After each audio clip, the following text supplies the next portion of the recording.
భంగపడకుమా, ధనము చూచి దగాపోకుమా.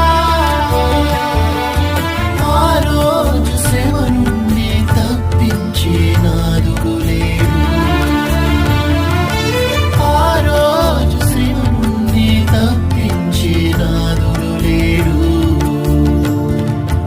అదే అదే ఆ రోజు యేసయ్య ఉగ్రత రోజు,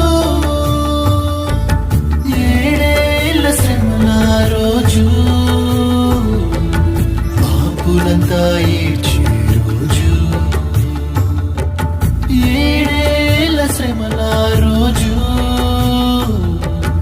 పాపులంతా